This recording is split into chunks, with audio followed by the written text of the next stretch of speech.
Começando mais um episódio do Level 9999, um podcast que funciona quase como uma revista de videogame dos anos 90.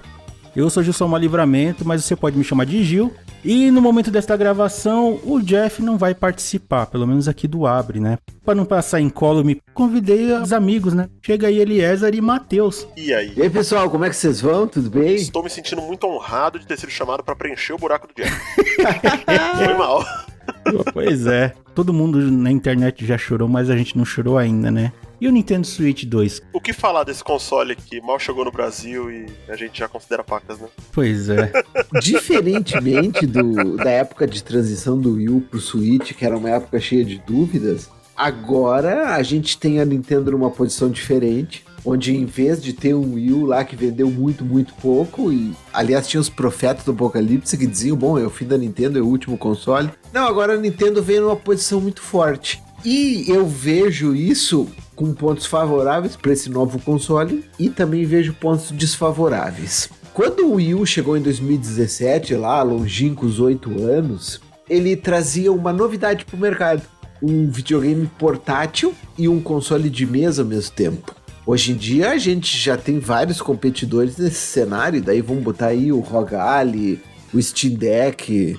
É um cenário muito diferente. A Nintendo criou esse mercado praticamente. Era isso que eu ia comentar. Ela mostrou que é possível e agora com as tecnologias modernizadas a galera quer fazer a mesma coisa, né? Vamos transformar em um videogame portátil, um PC, né? E a Sony também já tá mirando nisso. Sim, ainda na base dos rumores ainda, né? No portátil da Sony e no portátil do Xbox, então... Não, o do Xbox parece que vai ser um white label. A Microsoft só vai adaptar ali pra rodar o sistema operacional dele, porque como eles estão nesse esquema de multitelas, né? Então... O da Microsoft, ele era até o mais fácil de sair desde o começo, porque se você parar pra pensar, o ROG Ally é o portátil da Microsoft. É só juntar o nome dela. Mas ele roda o Windows, roda o Game Pass lá. É uma Game Pass Machine. Então, mas agora, né, eu acho que é mais certo. O Phil Spencer até já comentou a respeito. Nada na certeza, né, mas tudo diz que vai acontecer de um jeito ou de outro da Microsoft ter um portátil dela rodando um sistema operacional assim próprio pra rodar os jogos dela, né, adaptar. Então, vamos ver, eu tô torcendo, cara, se rolar... Aí eu já dou uma animada, né? A mim me interessa muito. Eu sempre quis ter um Xbox Series X, nunca escondi isso. Mas agora é meio inviável, é difícil de achar. E aí também aumento de preço com essas taxação louca do Trump. E, nossa... Chegou a $700, não é? Pelo que eu vi, a versão Xbox Series X. Rapaz... Foi $100 de aumento que eles tiveram. A versão de 1 tera, acho que é 500, 600, não sei lá. E acho que a de 2 tera é a mais carona. $730. Ela. Como eu fico contente de ter tido a ideia de comprar esse meio há 4 anos atrás. Tentei, Eliezer, mas eu não tinha a grana. Tipo, ou era um videogame ou era outro. Eu queria ter os dois. Aí, por causa do trabalho, né, peguei um Play 5. Aí, na hora que eu fui pegar um Series X, aí a grana apertou, a situação mudou. Aí tava ainda naquele período de pandemia e tava complicadíssimo, cara. Eu lembro que o Eliezer me falou bastante. Pega o Series que é melhor. Porque não, pô, mas...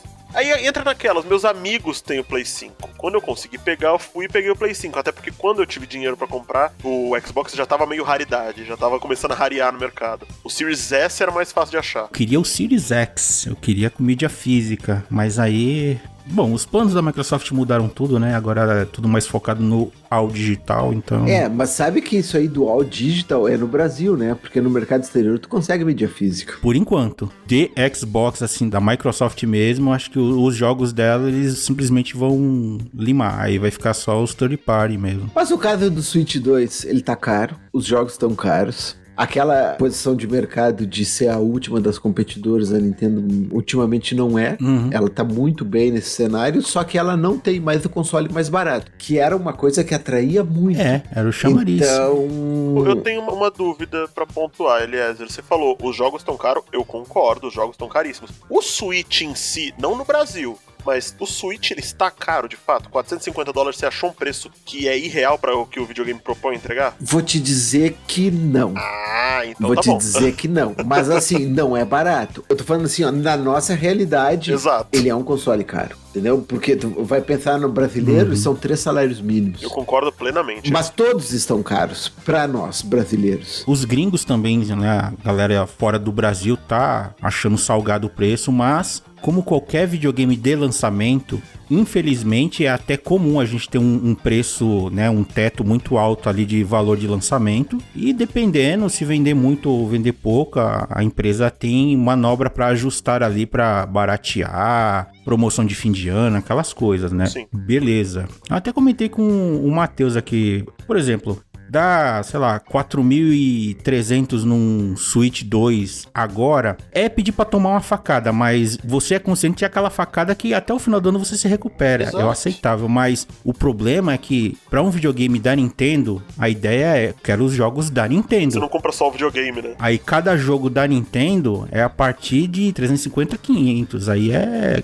assim, é inviável, porque pra ter multiplataforma, como eu tenho o Play 5 aqui, pelo menos no meu caso, eu jogo nele os multiplataforma, mas os da Nintendo aí já fica inviável. Por enquanto, o console pra mim fica inviável. O meu raciocínio é o seguinte: tem um público fiel, todo mundo sabe que o público da Nintendo é muito fiel, mas É um bando de maluco. o GameCube vendeu pouco, o Wii U vendeu pouco e eles só tinham jogos da Nintendo. Então a gente sabe assim, ó, que só por ter jogos da Nintendo o videogame não se sustenta. Então, mas aí a gente leva para um outro ponto. Antigamente a Nintendo veio com o lance da mídia proprietária, hein? E aí isso complicava o quê? Os jogos multiplataforma. Era difícil de você fazer um negócio para lançar no GameCube, sendo que os concorrentes já tinham lá de sobras. E claro, né, a gente pensar na época, tinha pirataria, então isso facilitava pro outro lado. O GameCube, tipo, era pirateável, mas saía caro ainda. Ao fim da vida dele ali é que a coisa mudou. Hoje já é o contrário, né? A gente tem aquela premissa de que Sony e Microsoft estão ali brigando e a Nintendo é o segundo console de todo mundo. Só que aí você junta todo mundo que tem um videogame e tem um Nintendo Switch, cara. Eu gostei muito do que eu vi. Da apresentação, sim. Foram só os preços mesmos que me broxaram, cara. É, assim, o console novo como máquina, eu tava pensando assim, pra onde eles vão querer inovar. E eu fiquei muito contente de ver que não foi assim um lançamento de videogame com nada esdrúxulo novo, entendeu? Como foi o lançamento do Wii, que no Wii era tudo diferente, eu tinha o emote, que era um conceito, ninguém tinha ideia de como ia ser. O Switch já foi uma coisa bem diferente, mas só que chegou num ponto que eles também não tinham muito pra onde ir. É. O que ia ter de novo? Cara, assim, o que eles apresentaram eu gostei, né? Melhoria, me surpreendeu. Eles, tipo, ó, dá pra chegar a 120 FPS, 60 quadros cravado. Isso eu achei até engraçado. Não é coisa da Nintendo ficar focado nessa parte tão de hardware, né? Me pareceu que eles estão antenados no que o público está querendo. Uma coisa que a Nintendo geralmente não faz. Pensa assim, Matheus, como eles vão investir em tecnologia, Nintendo Switch 2 é um mega upgrade do Switch 1, melhorado com várias tecnologias embutidas e recursos. O que ele ganha? Pra multiplataforma, ele não vai ficar atrás das outras plataformas, né? Pra ter jogos assim, tipo, que impede agora de eventualmente vir um Call of Duty pro Switch 2? Não, e já tá anunciado que eles têm planos de fazer isso. Então, imagina que os grandes jogos que saem pra Play, pra Xbox Series, que se valem, né, da potência do videogame, aquela coisa, então vamos fazer um jogo padrão pra rodar nesses dois, o Switch ficava de fora, porque não aguentava o tranco, né? Sim, claro. Em função disso, da placa, de DLSS e inteligência artificial que vai fazer esse aprimoramento, aí os caras vão ter vantagem, né? Vão trabalhar, entregar o deles e os demais. A primeira coisa que eu gostei mais nesse lançamento foi o nome. Não teve invenção. Não vamos confundir, né?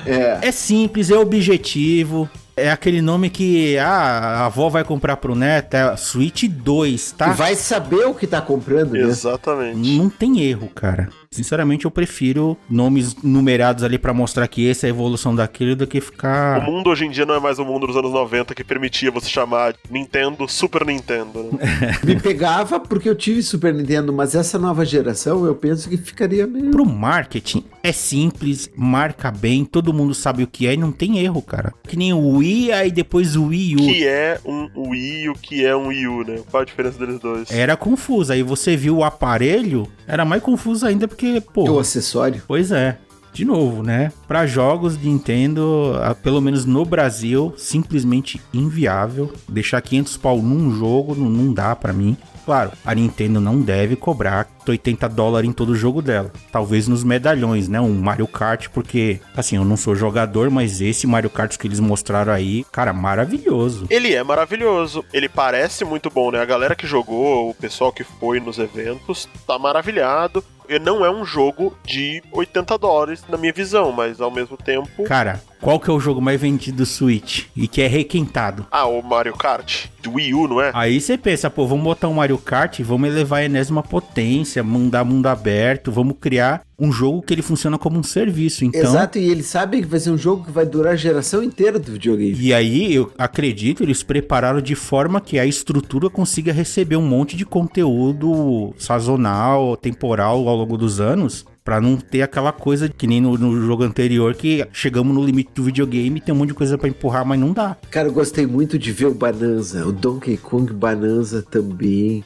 Eu fiquei mais impressionado com esse jogo do que com o Mario Kart. Eu gostei muito de ver o Donkey Kong Bonanza, mas o fato dele no Brasil custar o que ele custa vai me afastar. Porque eu, apesar de ter conseguido comprar o Nintendo Switch 2... Desculpa, Olha gente. lá, é você, Matheus, que fica dando ideia errada pra Nintendo aqui no Brasil? E aí os caras metem os preços lá nas alturas? Aí lascou. Você está coberto de razão, não vou tirar nenhum pingo da sua razão, mas na época que lançou o Switch 1 eu não tinha dinheiro pra comprar. É o primeiro videogame da Nintendo que eu vou conseguir comprar em lançamento, não me arrependo de nada. Tudo bem. Não, cara, parabéns pela compra. Eu também acho que eu vou, assim, ó, no momento ou outro eu vou acabar comprando, mas o título daqueles ali que eu vi na época do lançamento ali, naquela Direct, foi Metroid Prime 4. Ah, sim. E até não sair o Metroid Prime 4, eu não tô com muita pressa. Não, mas faz sentido. E o que eu ia falar é o seguinte, eu já ia pegar o Nintendo Switch 2, eu sabia que eu ia pegar e eu já tava planejando, eu falei, se esse videogame sair até R$5.000 é o que eu vou ter dedicado pra gastar com ele. Ele saiu a 4 e pouquinho, eu aceitei. Por quê? Eu queria um videogame portátil, porque eu adoro meu Switch.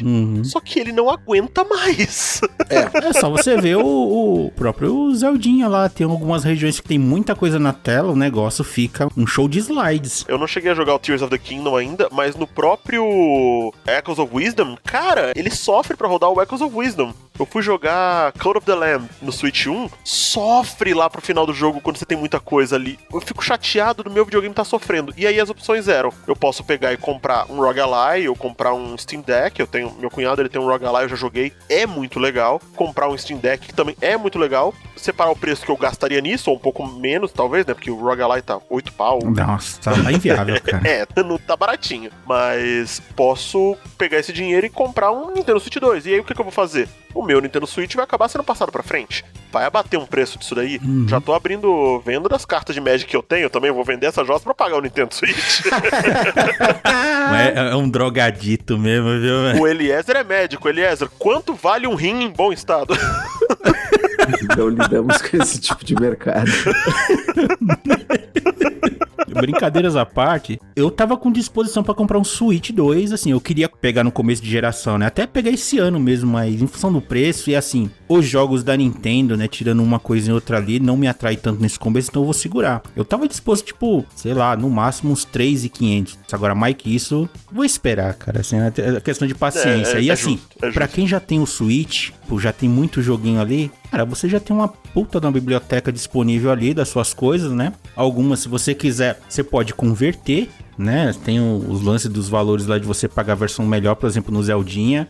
Eu tava vendo a galera falando que testou e, cara, jogar aquilo a 120 frames, 60 quadros, ó, delícia. Eu quero rejogar o Breath of the Wild com legendas em português em 4K. Tem isso também. Finalmente, só demorou com o quê? Uns 4, 5 anos? Mas chegou, né? Eu quero rejogar porque, na verdade, eu não joguei a versão do Switch. Eu joguei o Breath of the Wild no Wii U. Nossa! Você ainda pegou a versão mais no limite do limite mesmo, né? Exato. Pra galera que tem esse tipo de experiência, acho que vai ser legal revisitar algumas coisas com uma alta qualidade, né? Totalmente. Eu, assim, ó, finalizando em relação ao Switch 2... Acho que ele vai vender bem, ele tem uma tecnologia, uma coisa que ela tá de acordo com o tempo que a gente está vivendo. Eu acho que ele tá sintonizado com a nova geração atual, e só que eu acho que ele não vai vender tanto que nem o Switch 1.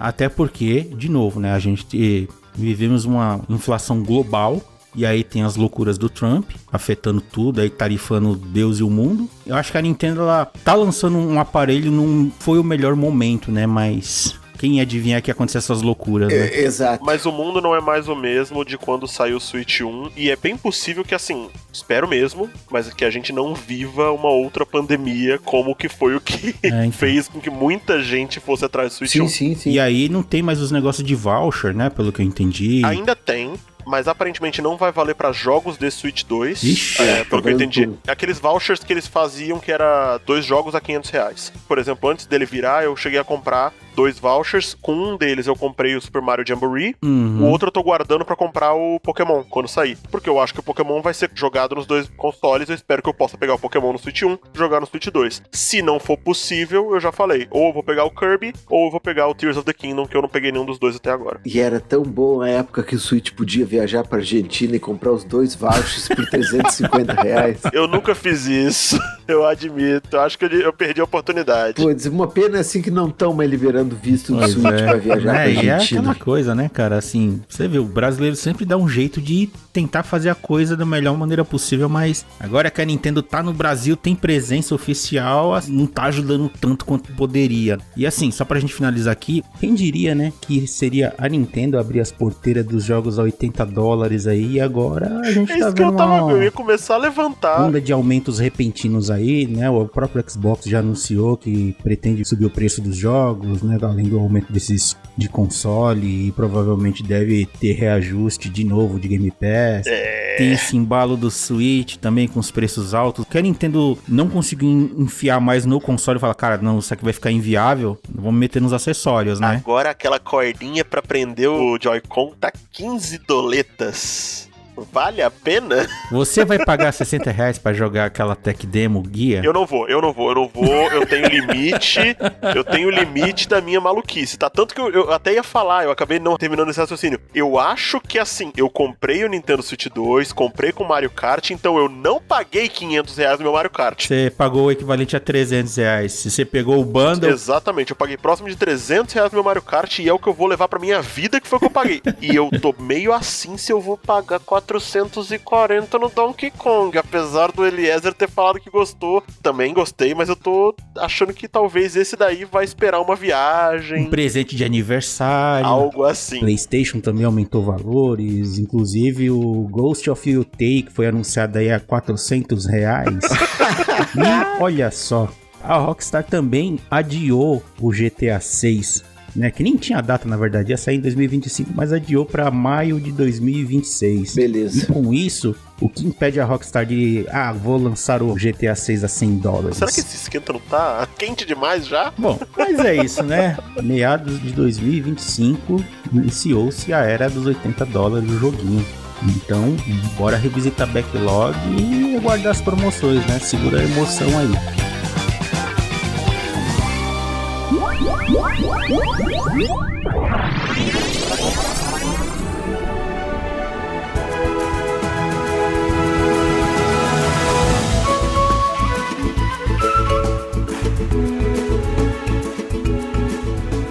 Bom, e aqui pra gente já seguir direto e reto pro assunto, né? Temos mais alguns joguinhos pra falar aqui, mas já vamos pegar Nico Derico The Magical World, a versão Director's Cut. Matheus, ficou na tua mão, cara. Ficou comigo, Nico Derico, joguinho divertidíssimo, tá? É um joguinho de plataforma 2D, 3D ali, gostoso. Ele bebe de uma fonte muito rica, que é a fonte desses platformers clássicos. Enquanto eu tava jogando ele, eu fiquei, nossa, ele coça uma coceira que eu não tinha, que é a do Donkey Kong clássicos, dos Crash clássicos. Eu não tive videogame naquela época, então eu não joguei Donkey Kong Country, eu não tive Play 1, então eu não joguei Crash Bandicoot. A nostalgia veio forte, né? Mas aí eu fui jogando esse jogo, eu fiquei sentindo, nossa, parece, tá com esse gostinho, sabe? E eu fui olhar depois referências disso na internet e é muito isso. Bonitinho pra caramba esse jogo, cara. Ele é muito lindo e ele é, assim, música do David Wise, então ele puxa forte ali a questão do Donkey Kong. Pois é. Por conta disso, a música do David Wise, a música é boa. O jogo, ele começa, eu admito, quando eu comecei, fiquei com uma questãozinha de genérico, talvez. tem plataforma e tal, mas, ele tem personalidade, ele não é só um apanhado de um monte de ideias e condensado ali. Ele tem isso, mas, como você falou, ele tem personalidade, cara. Ele tem personalidade. A historinha dele, né, história de platformer clássico, né, então é uma história totalmente nada a ver, mas ela é muito divertidinha. Você tem o Nico e a Luna, 2 mangustos, que são meio, eu até brinquei, meio Nathan Drake das ideias. O cara tá lá explorando e querendo tesouro. E eles exploram uma ilha em que eles encontram esse barão, que é uma cobra. Os inimigos, eles giram em torno disso, né? Você tem NPCs que são personagens ali da floresta, então tem uma coruja, tem umas coisas assim. E os inimigos são variações de cobras e serpentes e etc. E é muito legal, porque na vida real, o mangusto é um bichinho muito bonitinho. E ele come cobra. E ele é imune ao veneno delas. Então é muito divertido. Ok. Eu gostei dessa referência, Você acha que é divertido comer cobra e não morrer envenenado? Beleza. A parte do não morrer envenenado eu achei ótima. Eu joguei a versão original. Quando eu joguei, assim, eu não joguei pra valer, eu testei. Eu achei ele um jogo bacana, ele tem alguns pontos que são, assim, o desafio dá uns saltos, né? Ah, eu sei. Que eu não tenho nada contra, mas aí é sempre aquela cabeça do, tá, pra mim tá de boa.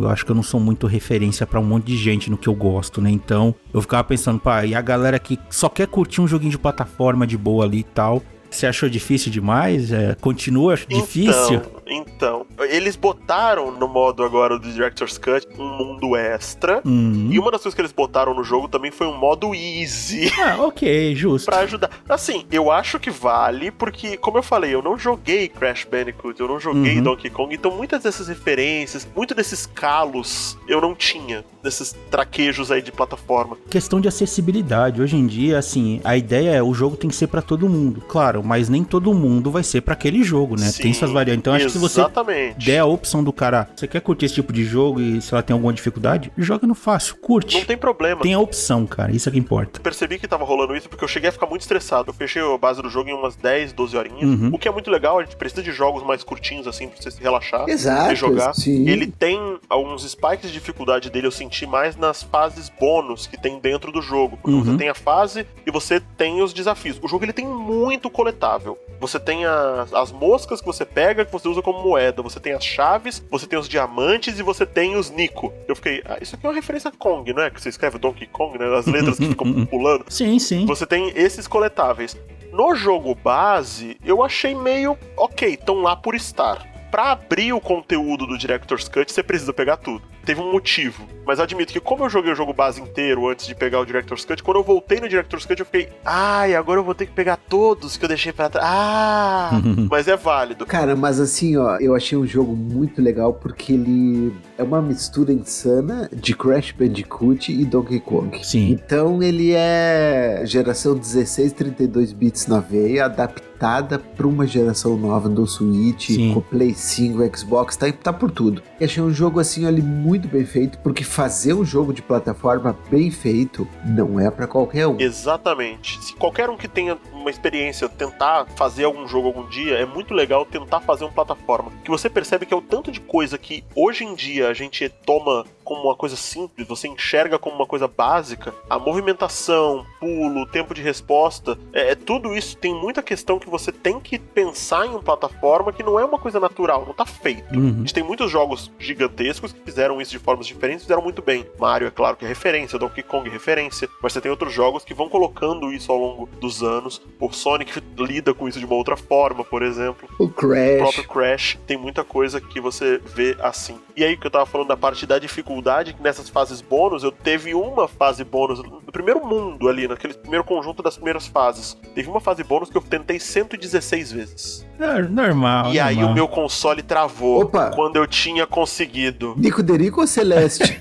Eu vou repetir. Eu tentei 116 vezes, eu consegui. Aí eu tava continuando a fase e o meu Play 5 travou.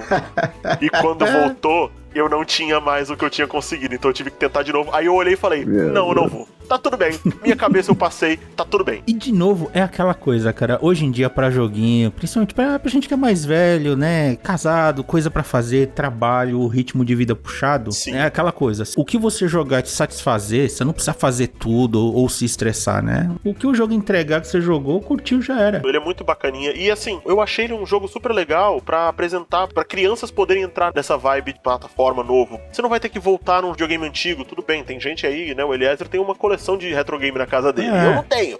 Como é que eu apresento um desse? E eu achei ele muito legal. E uma das mudanças também da Director's Cut foi a dublagem em português. Sim, ele tá 100% localizado, né? Texto e áudio. Sim. Eu até, quando eu comecei a jogar de novo a versão nova, eu fiquei... Ele já era em português. Que ele já era em português, eu acho que ele já era em português, mas o áudio não era. E a dublagem tá boa, a dublagem tá divertida. O dublador, eu esqueci o nome dele agora, mas quem assistiu The Witcher da Netflix dublado, ele é o Dandelion, ele é o Jaskier. E o legal dessas localizações 100% com áudio e legenda, que nem você falou, cara, pra pegar assim, um público mais jovem também, que... É super válido. Vai aprender como a vida pode ser difícil, se você não se esforçar. Sim, vai. Mas vai ser divertida, cara. Vai ser divertida. Tem uma coisa que eu acabei não falando desse jogo, que ele tem muito colecionável. Adoro. E uma das coisas... Aí você não vai gostar tanto, mas ele tem... Eu posso chamar de elemento gacha? Pode. Você tem que ficar comprando as... Eu me livrei, tá? Eu tô em abstinência. Se livrou? Me livrei. O Final Fantasy Ever Crisis ficou pra trás. É sério? Enfim, larguei. A não ser que ganhe alguma coisa nova, mas parei. A não ser que ganhe alguma coisa nova. Porque vai vir a terceira parte do Final Fantasy VII, né? O terceiro jogo, então eles certamente vão lançar coisa conectada ali, enfim. Olha lá, Nico Derico. Nico Derico. Ele bota uma mecânicazinha de gacha ali, em algum momento que você consegue, como eu falei, você pega as mosquinhas, elas são tipo uma moeda. Você pega as chaves, coisas que você pega na fase são utilizadas pra você poder comprar, e você compra como se fossem umas caixas de loot. E aí ela tem um colecionável ali dentro. Muitas vezes um colecionável super simples, que é um modelo 3D que você pode ver com detalhes dos inimigos ou das localidades, você pode pegar música dos personagens. É muito legal. É bacana, assim, você vê, você consegue ver o trabalho que tem, o cuidado que foi feito nesses modelos, nesses personagens. É bem bacana. O jogo, ele é caprichadinho. Como eu falei, apesar de eu começar falando, nossa, isso aqui parece um clone de Donkey Kong, ele tem uma outra identidade própria e você vê que tem um carinho muito grande por trás. Sabe que eu fico catando jogo de plataforma e vários que aparecem novos, eu experimento, eu jogo. Um dos últimos antes do Nico Derico foi aquele Kazé The Wild Masks. É muito bom também, mas assim, vou te dizer que esse jogo, ele tem um DNA próprio. Ah, sim. Vários outros jogos de plataforma que eu peguei parece que eram assim uma versão mais aguada, um pouco de um ou outro jogo. O Nico Derico eu gostei porque, apesar de ter elementos de vários outros jogos, ele tem uma lore, ele tem uma história que eu gostei muito, me pegou, me prendeu. Eu gostei demais desse jogo, muito bonito, muito bem feito tecnicamente. Caprichadíssimo. Então, recomendo muito esse jogo, viu? E aqui pra gente encerrar, ó, Nico Derico lançado, né, a versão Director's Cut, disponível em todas as plataformas, baratinho no Steam, R$ 92. Nintendo Switch e no Xbox, R$ 125. E no PlayStation 5, claro, a pedrada, né? R$ 160. Mas é um jogo que tem cara de Switch, né? Jogar isso num portátil é uma delícia. Eu testei. A nova Director's Cut, eles lançaram também pra uma versão portátil de Steam Deck. Exatamente. 2 portáteis aí, né? Sim. Tem Switch e Steam Deck. Vale muito a pena. Maravilha.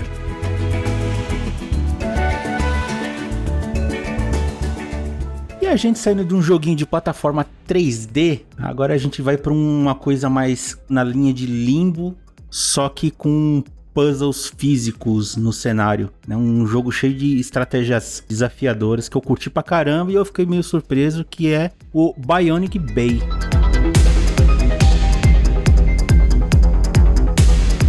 Esse jogo, ele tem uma pegada muito simples, né, na proposta dele, mas muito funcional e combina muito com o que ele se propõe, assim, que são os desafios de puzzle físico, né? Cada momento do cenário é um desafio onde você brinca com a física, com velocidade, com um monte de acontecimento. A lore é simples, só que é aquela lore misteriosa, né? Porque, assim, ele é um jogo meio mudo. Tudo começa com um grupo de cientistas analisando o que parece um meteoro, uma pedra, alguma coisa assim. E aí começa com os cientistas analisando essa pedra, um meteoro, sei lá o que, e de repente dá uma explosão e como se fosse um apocalipse. Todo mundo morre, menos você que estava numa área mais, digamos, protegida, mas você é afetado, né? Então, tudo foi devastado, é uma coisa, assim, você não tem certeza de nada, você só sobreviveu. E aí, conforme você vai avançando aos pouquinhos, você é muito lento, muito devagar, você passa um tipo de um raio que ele te dá uma propriedade elástica. Então, você consegue, por exemplo, já correr um pouco mais rápido e cair de uma altura um pouco maior e correr e pular para mais longe, e você não morre na queda. Então, você, tipo, bate na parede e vira um ragdoll, você sai rolando, capotando, bate no chão e levanta. Se você cair de um lugar muito alto, você morre, você se quebra. Mas tem essa vantagem. E aí, conforme você vai avançando, aí a cada etapa da fase é um desafio. Então, tem lugar que você tem que andar abaixada, aí tem outro que tem plataforma. Aí tem um lugar que tem coisa que te mata. E uma grande vantagem que esse jogo tem é que, dependendo de onde você morre, o respawn é imediato alguns momentos antes daquele desafio, por exemplo, né? Digamos assim, é como se cada área ela fosse uma sequência de blocos de desafio. Então, morreu nesse desafio, beleza, você volta do comecinho dele imediato. Isso já é maravilha. Isso é ótimo pro jogo ficar rápido, né? Sabe o que me pareceu esse jogo, Gil? Uma boa mistura de Limbo com Super Meat Boy. É essa pegada, só que enquanto o Limbo é toda aquela coisa do preto e branco, né? Aqui você tem todas as cores, né? Que o preto prevalece, mas é tudo uma questão de iluminação do momento. Então tem cenário que é mais esverdeado, outro é totalmente cinza, uns tons vermelhos, vai variando. O seu personagem, ele tem definição de cores e tudo, dá pra você ver ele perfeitinho. Mas ele brinca bem com contraste, né? Bastante, cara, e isso é maravilhoso.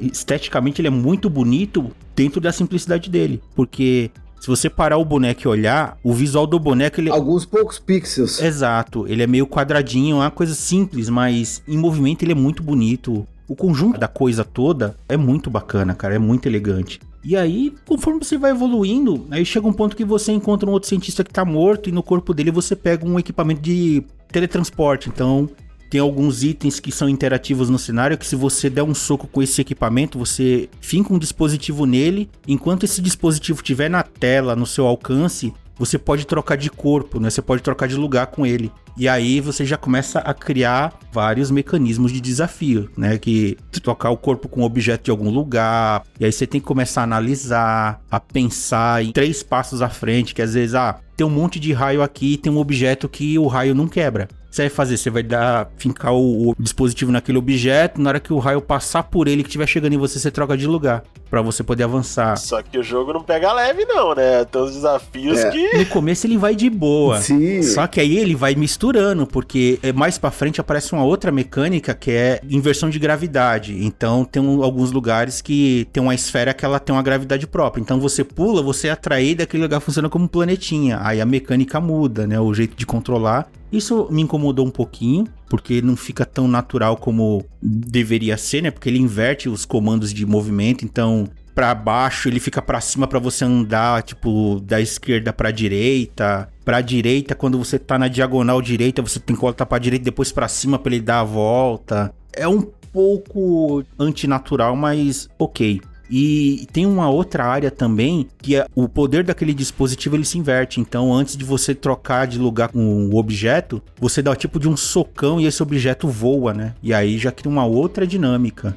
E aí vai chegando um ponto que todo esse conhecimento, os puzzles, os desafios vão se misturando. Mano, é maravilhoso, é viciante. Eu comecei a jogar na manhã antes dessa gravação e eu acho que eu já tô no finalzinho, eu não parei. Assim, eu particularmente não achei ele difícil, porque eu gosto de desafio e toda hora que eu chegava numa área eu ficava analisando o que eu posso fazer, o que essa área tem e como é que eu consigo passar. E aí eu ficava brincando com isso, então o jogo ele vai te incentivando. Tem uns pontos que você olha e fala, cara, é impossível isso aqui. Aí na hora que você analisa bem, tem algumas áreas que são um pouquinho escuras, você prestar atenção, aí você vê coisas ali que você fala, entendi. Porque tem hora que o jogo ele não é muito didático, embora ele seja visualmente simples. Por exemplo, tem uma área que é toda escura e tem uma iluminação e tem umas bolinhas quase que do tamanho de um grão de areia. Aí você olha aqueles monte de pontos iluminados e pensa, vagalume. Não, você pula e se pendura naquilo, num ponto de luz. E aí na hora que você descobre aquilo que você pula pro outro, o ponto anterior vai sumir, né? Você pensa, putz, é de tempo. E aí vai. Chega em plataforma, tem plataforma que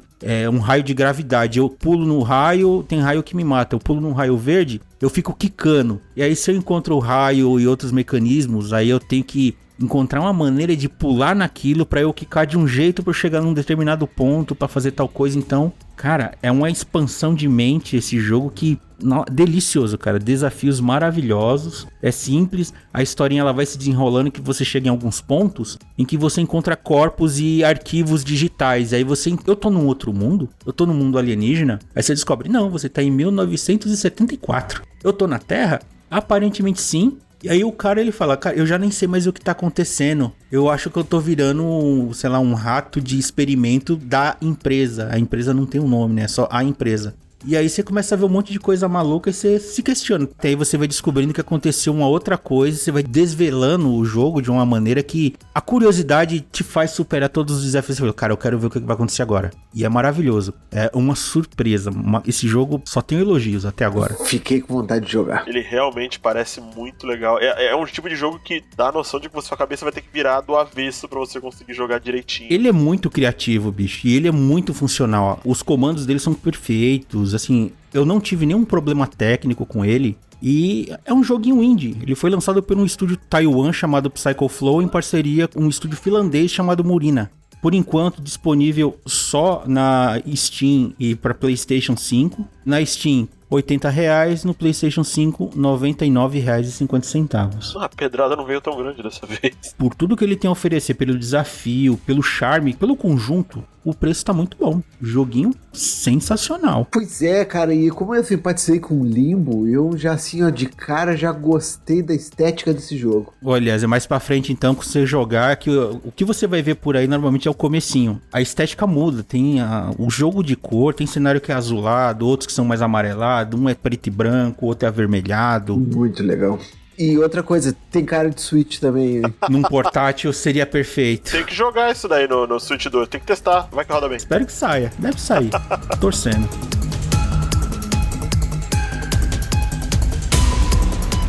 E aqui mantendo o ritmo da conversa, a gente sai de um joguinho muito, muito desafiador de enigmas e a gente vai para um outro que parece meio exploração, meio aventura. Mas aí quem vai dizer pra gente é o Eliezer, né? Vai falar do Star Overdrive.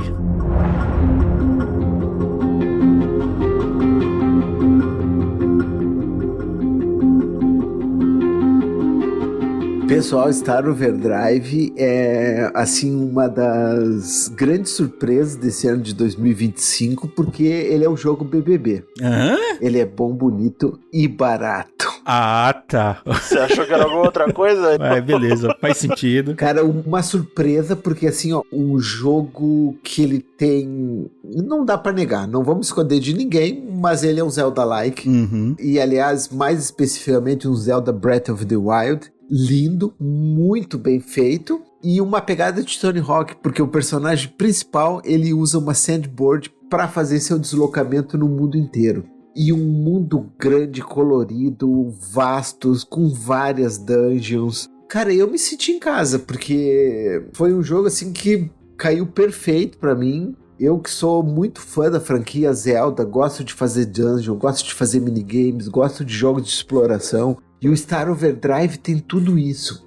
E num jogo, assim, artisticamente muito bonito. Muito bem. A direção artística desse jogo é excelente. Uma dúvida, aliás, aqui pelo que eu vejo de cenas, ele tem uma pegada muito de exploração em áreas muito desérticas, abertas, assim, mas é muito nessa vibe ou tem floresta, tem variação de bioma, alguma coisa assim? É um planeta bem grande. Na verdade, assim, é um jogo que me surpreendeu pelo escopo dele. Eu imaginava que assim, é um jogo tranquilinho, vou finalizar algumas horas. Não, mas é um jogo bastante grande, que ele tem muita exploração em diversos tipos. Tem área, por exemplo, área que é só mecânica, robótica. Eu vou ter área subterrânea. Cara, e tudo assim muito bem feito, muito bem encaixadinho. E um jogo que ele tá rodando muito bem no Switch. O Switch não engasga com ele. Um jogo bem otimizado, pelo jeito. Eu gostei muito. Elementos de RPG que daí assim caiu no meu gosto também de cara. Foi um jogo assim que peguei e bateu comigo de cara, gostei demais. É que você pode fazer melhorias no seu board, né? Pelo que eu tô vendo aqui. Exatamente, aí ele entra nos elementos de RPG dele. O board é completamente customizável. Você muda o motor, você muda a letra, você muda até a pintura dele. E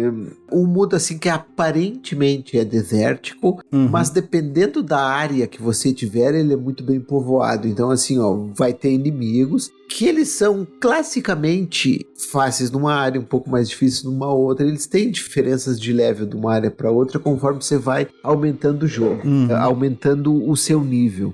E eu gostei muito também desse jogo pelo fato de ele... A exploração não é só por exploração, ele é um grande sandbox. Outra pergunta, você só se movimenta com a sua board ou tem exploração a pé? As dungeons são a pé, né? As dungeons são a pé, mas você pode caminhar pelo cenário inteiro a pé se quiser. Ele é assim, ó, liberdade total pra se movimentar do jeito que quiser. Claro que não vale a pena sair andando. Imagino que ele seja mais lento. É isso que eu ia falar. Por que você faria isso? Usar sandboard pra se movimentar nele é muito bom. Encaixa de uma forma, assim, muito legal. Você faz manobra ou é estética de pulo, de movimento normal que ele faz alguma acrobacia? Aí que tá. A hora de fazer manobras, elas não são só por fazer manobras. Elas te valem alguns pontos, entendeu? Por exemplo, eu, durante um pulo, eu fazendo alguma manobra, eu vou ganhar um impulso. Então eu vou conseguir ir mais adiante. E ele também tem minigames de desafio que as manobras elas valem alguns pontos. Entendeu? Daí, por exemplo, eu vou ter os eventos de time limit, que eu vou ter que passar por tantos checkpoints. E fazendo manobras, as manobras vão me auxiliar a chegar mais rápido lá. Bacana. Cara, e assim, muito a ser explorado ainda nesse jogo. Eu, vou ser sincero, eu não consegui jogar ele inteiro, porque é um jogo bastante extenso. Mas assim, me pegou bastante. Não esperava um jogo como esse. Porque, cara, é um jogo que ele tá muito acessível. Por volta de R$60. Tem legendado em PTBR, pelo que eu tô vendo aqui, né? Totalmente localizado para português. Ele só não é dublado, mas ele todos os diálogos, tudo em português. Cara, e um jogo assim que ele me fez de parar de jogar o Xenoblade Chronicles X. Rapaz. Cara, eu parei de jogar o Xenoblade. Parei de jogar e fiquei só com ele durante um bom tempo. E um jogo que me satisfez completamente, porque quando começa a jogar, assim, você sente em casa, parece muito o mundo de Zelda.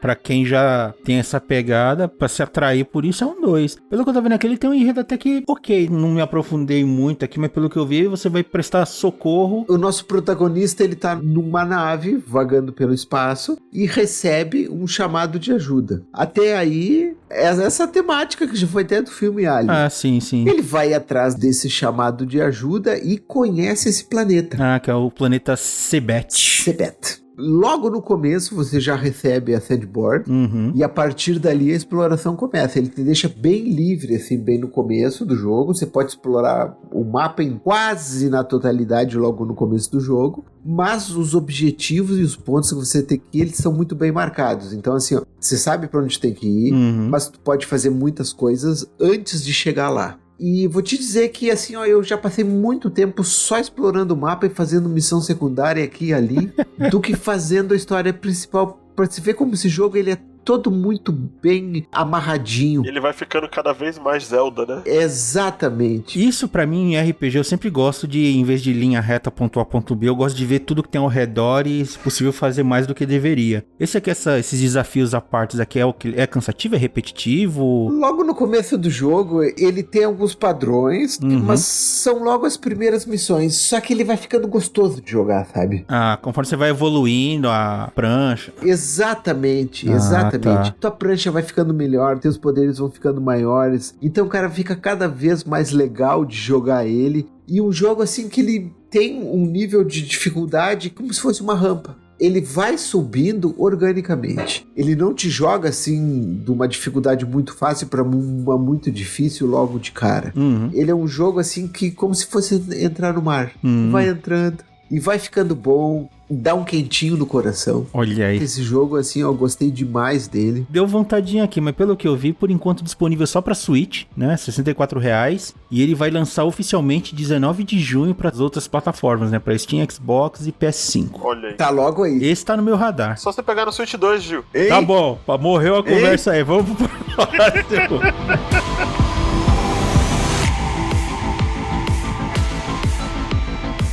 E aqui, para liberar os amigos, falar de um último joguinho chamado Trinity Fusion.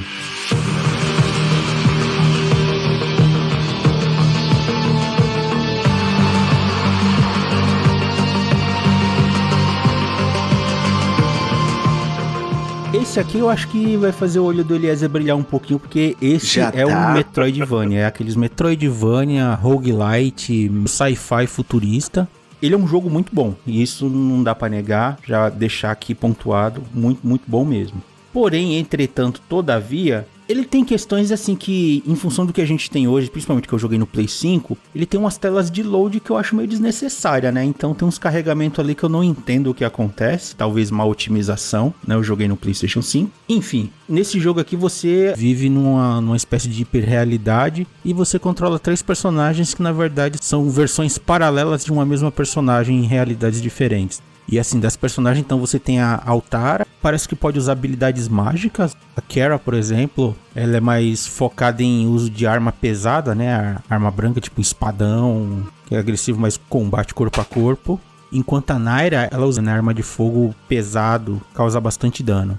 Em termos de mobilidade, elas agem meio que iguais, só que uma, por exemplo, tem um pulo duplo mais longo, outra consegue meio que grudar e escorregar pela parede. Então, quando você joga com uma personagem que ela morreu, você vai numa outra realidade. E assim, Metroidvania, explorativo, tem mapa, tem área secreta, o personagem tem pulo duplo, tem dash, tem escorregão. Você pode pegar armas diferentes e equipar, né? Tem arma de fogo e tem arma de mão. E dependendo de como você usar a arma, além de enfrentar inimigo, você usa essas armas também para ativar dispositivos pelo cenário. Então, tem lugar que tem uma esfera de luz que é inacessível, aí você tem que mirar com a arma, aí você segura o botão de tiro para, né, a boneca parar e você controlar, e depois que você solta ela faz o disparo. Então tem toda essa jogadinha que você vai pegando e evoluindo e melhorando, que, lógico, em alguns momentos você tem que fazer um retorno, explorar outras áreas do mapa que estão inacessíveis, ou dar uma volta no mapa em função de uma habilidade nova. Então ele tem todo esse recurso. Mas hoje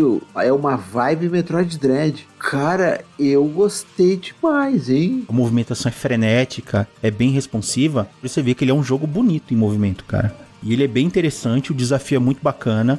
Eu tô curtindo pra caramba, eu ainda não acabei, tá? O trabalho na parte visual de cenários, mano, é um absurdo, bicho. Sim, Tanto o cenário de fundo, com muito elemento. Você bate o olho e você fica perdido, você fica querendo explorar coisa lá atrás e é pau comendo aqui na frente. Você, não, pera aí, eu tô controlando aqui, cara. Tem uns lugares assim que, mano, é simplesmente incrível. Tudo que você imaginar de um Metroidvania, ele tem. Tem um esquema de baú pra você pegar equipamento, que são meio que uns mecanismos de energia, né? Então você tem que parar em cima dele, segurar o botão para abrir o mecanismo, pra poder trocar de arma, você escolhe. Pra você pegar uma, você tem que largar a outra. Você tem um inventário limitado, né? É uma arma de tiro, uma arma branca de ataque, que é só a arma principal, e de resto é habilidade física. E aí tem toda aquela coisa do... um leve toque de Souls-like, né? Que eu não gosto muito, mas tá lá, que é...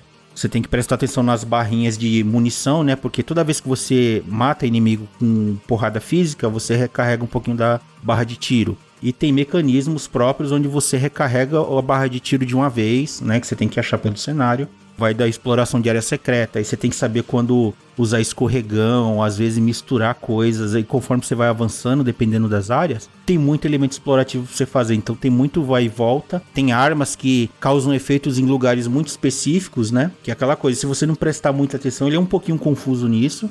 Tem alguns elementos de jogabilidade que me incomodam um pouquinho, porque às vezes você sente o peso dos personagens, né? O que é legal, mas me incomoda um pouquinho que tem hora que parece um pouquinho lento demais. Cara, eu realmente entrei na do Eliezer, é um jogo muito bonito. Tinha minha curiosidade e ganhou minha atenção. É bem interessante, ele consegue ser bem objetivo em alguns momentos e outros ele dá uma enroladinha, mas... legenda em PTBR também, né? Então, pra galera que curte uma trama ali, gosta mais de se entregar no mundinho, eu gosto pra caramba, então facilita muito. Trilha sonora é incrível, tudo nele é incrível, mas as batalhas de chefes poderiam ser melhores, né? É meio muito equiparável a inimigos comuns. E assim, quando eu tinha jogado ele há muito tempo, quando ele lançou na época, ele tinha uns bugs e hoje ele tá perfeito, né? Teve um monte de atualização, então assim... vale muitíssima a pena pegar ele. Tá disponível em todas as plataformas também. Esse aqui é um jogo de backlog, tá, gente? E eu tava vendo aqui no Switch, ele tá por R$60, então é outro jogo muito acessível. Em tempos de jogos caros, de um monte de aumento de preço, a gente tá num excelente momento pra... e o teu backlog, cara? As coisas que você comprou aí no impulso e não jogou. Exatamente. Para de revisitar. Esse joguinho aqui, ó, Trend Fusion, quando o Eliezer falou, ó, na Steam... R$60, no Switch R$60, no Xbox R$75, PlayStation 5 R$105. Você sempre pode ficar de olho aí que rolam umas promoçãozinhas, cara. Então... mas tá tudo bem. a PlayStation Plus Deluxe agora é só R$700 por ano. Eu não sei, eu não assino faz alguns anos já. Eu tô fora disso há uns 2 ou 3 anos. Eu genuinamente faz tempo que eu tô me dedicando ao backlog. Olha pra trás, vamos ver uns joguinhos que passaram batidos aí, que preciam um bom jogo divertido, vale a pena voltar atrás aí e explorar, cara. E é isso, gente. Trinity Fusion. Aproveitem. Gostei da indicação, Gil, e já tá na minha lista de desejos. Eu sei que o Eliezer tá começando a aparecer mais vezes aqui no podcast, mas toda vez que ele aparece, ele já bota um jogo no backlog, né, cara? Tá arrumando um problema bem sério pra ele. Tô aumentando o backlog dele, cara, né? E é um Metroidvania. É o fraco do Eliezer. Falou Metroidvania. Tô dentro.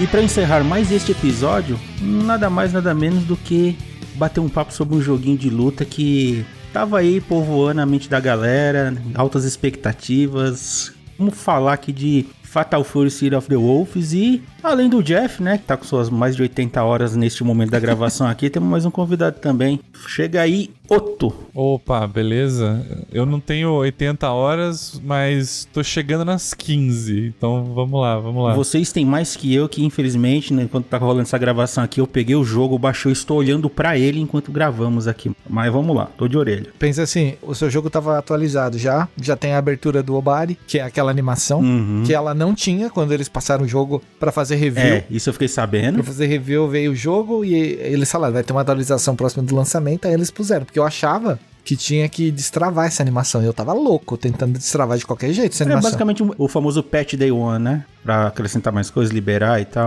Foi isso mesmo. Esse patch, ele acrescentou esse modo e eles comentaram uma coisa que eu não sei se tava lendo, que eles iam passar o tempo de hora de jogo fora do EDST. Essa é a sigla. Episódios de Southtown. Em português ficou EDST, infelizmente. Eles falaram que eles iam pegar as horas de jogo fora desse modo e converter em XP pros bonecos. Mas eu não vi isso acontecendo ainda não, tá? Ainda tá normal. Ninguém ganhou mais experiência lá na minha listinha. Tá, mas peraí. Pra gente começar aqui, eu vou ser o orelha da conversa. O jogo inicial, como vocês jogaram antecipadamente, a gente não vai falar do online no momento aqui, né? Até porque ninguém jogou direito. Eu até joguei bastante, mas o jogo acabou de sair, tá ligado? Não dá nem o que falar muito. Eu, no caso, eu peguei o pós já, né? Tipo, no dia do lançamento, joguei um pouco do episódio de Southtown, como o Jeff comentou. Eu gostei, é um RPGzinho legal, ajuda até a conhecer tanto a lore do jogo quanto o boneco que você escolher, né? Peraí, esse episódio de Southtown é um modo RPG, tipo aquele modo do Street? É um mundinho, você vai navegando ali. É a versão do World Tour, só que no Excel. Hã? Porque só tem texto. É no Google Maps e Excel. Você usa um mouse pra fazer as coisas. É muito pobrinho. Okay. É simplório. Pobrinho, mas é uma delícia, velho. É tipo, no começo eu queria atacar o controle no chão porque eu achei chato. Mas aí precisei de, acho que 3 horas e 4 bonecos pra ver outras histórias e me apaixonei, assim, tipo... Escrita tá boa, personagens, as historinhas estão bobinhas, mas são legais. Tem bastante conversa. São engraçadinhos, uns sketchzinhos. Tem uns sketches. É tipo uma novel. A localização tá boa, então. Tá boa. Ah, maravilha. Tá tudo lá. E esse modo, o que ele libera exatamente, além de experiência e... Você ganha umas artes, você ganha os mosaicos, né, que... Você vai jogando o SOT, você vai liberando uns mosaicos de imagens bonitas lá, de cenas. Não sei pra quê, mas é bonito. É tudo ser em game. Aí você tem os artwork dos personagens. Os finais do modo de Southtown, eles não são guardados na galeria. Isso é uma pena. Se você quiser ver de novo, você vai ter que jogar. E tem coisa muito importante lá, que é diferente. O final do modo RPG e o final do modo arcade são diferentes. Sim. Então, se você quiser rever, você vai precisar jogar a batalha com o chefe de novo e tudo mais. E também destrava algumas conversas. Tipo, sabe, lembra... Dos anos 90 tinha uns drama CD que o Japão vendia muito. Sim. A SNK fazia muito drama CD com os personagens deles em histórias que você só ouvia como se fosse uma novela de rádio. Enfim, tem um monte dessas conversas. Todas inéditas, todas que você não encontra em outro lugar. se não na galeria. Aí você vai, escuta, tem história que te faz rir, tem história que te faz chorar, tem história que te faz pensar. É tipo, assim, os dubladores novos que estão no jogo, tipo, eles podem não ser muito bons gritando o nome de golpe. Eu particularmente não gosto do novo Terry. Pô, do Billy, perdeu a graça do Billy também. Cara. Eu também acho, concordo com você, Otto. Só que conversando, cara, o Billy, o dublador do Billy, eu não sei o nome dele, mas é excelente. O novo dublador do Terry, que não é o Hashimoto. O Hashimoto tá no jogo também, a gente vai falar dele daqui a pouco. Mas o novo dublador do Terry conversando, ele é muito legal. O Rock, o cara emula a voz dele de um jeito assim que, pô, cara, que absurdo. Tá tudo muito legal. E tem os caras famosos também, né? Tem o Nakamura, que é o Gojo dos animes, ele é o Caim. Tem outros personagens, que eu de cabeça não lembro o nome de todos os dubladores, porque eu sou péssimo com o nome. Pô, mas é muito bom essa parte da galeria, vale muito a pena. Isso, o modo de Softtown destrava misturado com arcade. Tem boneco que tem que terminar o arcade e o Softtown pra liberar essa conversa. Mas vale muito a pena, tipo, se você gosta de lore, se você gosta de Fatal Fury por causa da história, você não pode deixar de ouvir isso aí, porque é muito legal, é muito legal. Dos modos iniciais, pelo que eu tô vendo, tem esse Episode of Softtown, tem o online já disponível, né? Tem um modo Color Edit, que é pra você mexer na coloração da roupa e dos bonecos, né? Pelo que eu vi, o modo galeria, settings... E o arcade. O arcade, que aí ali dentro vem o versus local e o practice, né? Para você treinar. E dentro do versus, antes do versus tem o modo de missão também. Aqueles ali, você fazer combo... tem trial, tem survival... E contra o relógio. Você jogou isso aí, Otto? Eu joguei um pouquinho. Eu fiz uns testes de combo. Eu joguei o Survival. Só que eu durei até o 5º ou 6º. O Survival tem troféu com 50 e troféu com 100. É igual ao Street. Dificuldade vai escalonando ou tipo, não, você... Escala. É difícil logo no primeiro. Que isso, mano. Que isso. Ele vai dificultando, sim. Ele deve começar no 1 e vai até o 5. Quando chegar no 5, você vai penar, porque não é fácil. Eu lembro disso no Street 4, cara. No 5? Lembra do Street 5? Tinha um Survival que tinha até save point no meio, então? Sim. Só que não tem item. O que você tem é o que você tem até o final. Exatamente. Mas você vai recuperando a cada luta, você ganha um pouquinho de vida também. Aí ganha. É o famoso só não apanhar, né? Então... Exatamente, Fácil. Otto.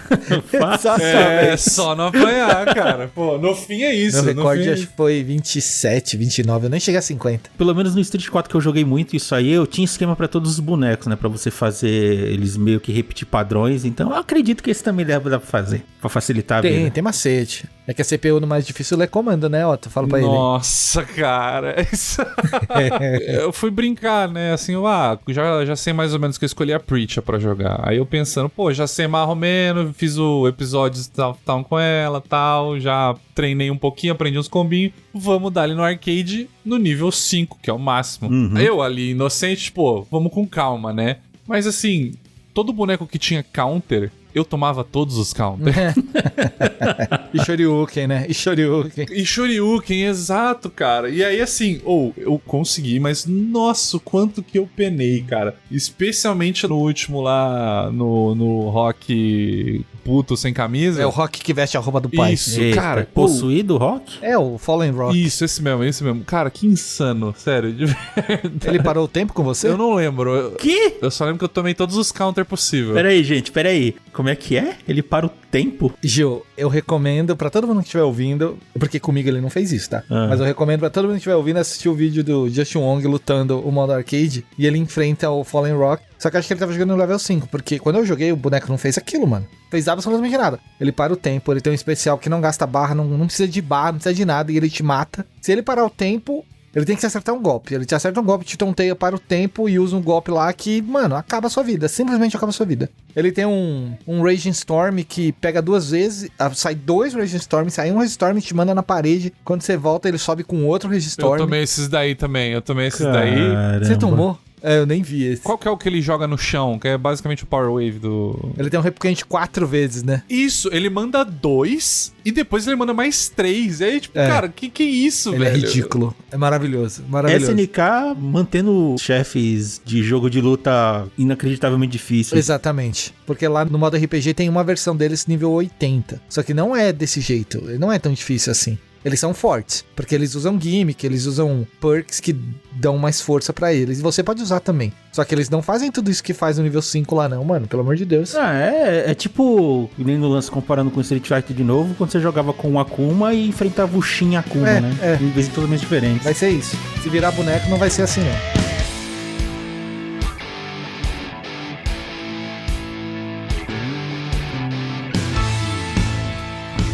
Vamos lá pro arcade então, e assim, vamos falar do elenco de personagens. Quem que voltou assim da galera no geral? Além daquele DJ maluco lá e do Cristiano Ronaldo, teve mais algum personagem surpresa ali? A Ou Pritcha e o Vox, né, que são os novos, basicamente. É, exatamente. de resto, o elenco é tudo conhecido das antigas, né? Quem ficou de fora foi o Kim Jae-hoon, que é o irmão do Don Juan, o Freeman e o Grant, né? Porque o Grant foi trocado pelo Vox Reaper. O Grant tá na história, mas ele foi cortado porque o Grant tava pra morrer, né? No primeiro jogo. Sim, sim. E nesse jogo, em termos de história, ele tá meio entregando um sucessor e ele tá meio que indo embora porque fala que tá chegando a hora dele e tudo mais. Então não tem ele por causa disso.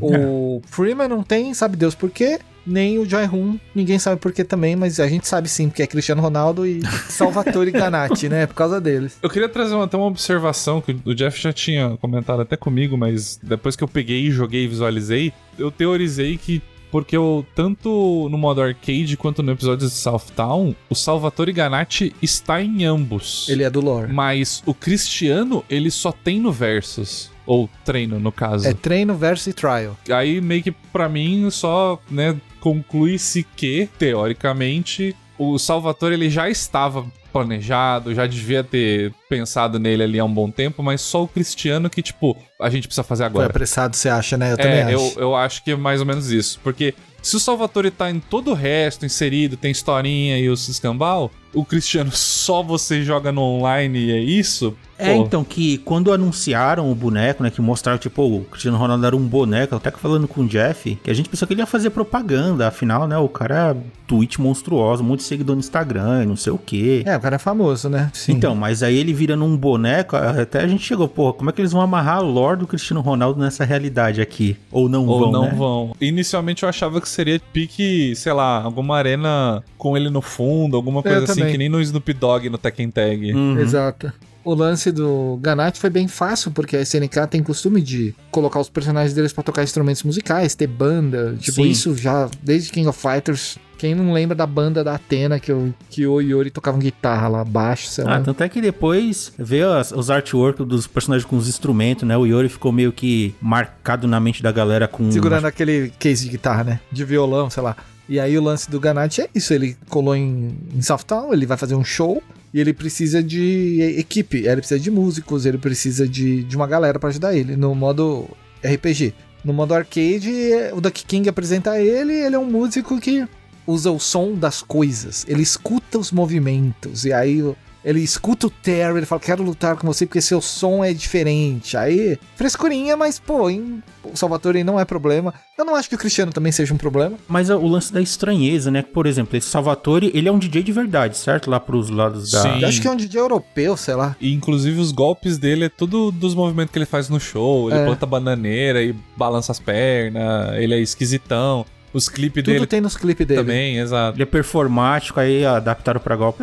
Por um momento eu até pensei, tipo o DJ do Street Fighter, só que não, é bem diferente pelo jeito. Não, tem nada a ver, tem nada a ver. Nossa, não. E tipo, o pessoal ficou bravo porque tiraram os bonecos que eles queriam. Eu queria o Duck King, cara. Então, mas do King nunca teve no jogo. Mas poderia estar, né? Eu acho que uma hora vai entrar, mas os caras estão brigando pra ter o Freeman. O Freeman é um puta personagem bosta, velho. Tipo, tem tanto boneco do garoto que eu achava que era um desperdício de espaço. Hoje em dia eu mudei de ideia, são poucos que eu não gosto. No caso, eu não gosto do Freeman. E o Jae-hoon não, o Jae-hoon eu acho legal. O Jae-hoon é da hora. Jae-hoon é o King, né? Sem tirar nem pôr, só que os golpes dele pegam fogo. E o irmão dele, o Don Juan, os golpes dele dá choque. E ele tem golpes novos, ele é diferente do King. No lore moderno, o Don Juan, ele é igualzinho o Gan Yu, que era o mestre do King no KOF 14. O mestre do King no KOF 14 foi criado em cima do Don Juan. Os movimentos são iguais. Ele tem golpes a mais, só que os movimentos do mestre dele são esses. E o King, por sua vez, levou os golpes pro irmão dele, que é o Jae-hoon, né? Que é o moleque que dá o facão que pega fogo e faz a Fênix lá, que é igual dos outros jogos que tem o King também, né? Assim, bom, como basicamente tem uma lore na base de todos os personagens, esse jogo ele continua direto daquele Garou... 2 anos depois. Ah, tá. São 26 anos pra contar uma história que se passa 2 anos depois, mas levou 26 anos pra acabar essa história. Finalmente acabou, finalmente todo mundo entendeu. Eu não sei se o Otto conseguiu pescar o começo da história, porque era um lance, visualmente era diferente, Aí você lia as frases, parecia que o Rock era mó Dark Edge guy, assim, o cara ia pro lado do mal, ia chutar a nuca do Terry e nunca mais ver ele. E, cara, até o Caim Emoji não tem vilão mais em Fatal Fury, pra você ter uma ideia. É todo mundo boa praça, é todo mundo amigo, todo mundo rindo, todo mundo feliz. 5 minutos de porrada na amizade, né? É isso. Tá lá o Terry não sei quem, assim, sentado na rua, esperando vir o negócio que eles precisavam pegar. Aí o maluco vira pro outro, já que a gente tá esperando aqui, vamos sair na mão rapidinho? Aí o cara, vamos, round 1. Eu falei, vai se fuder, mano. Que porra é essa, velho?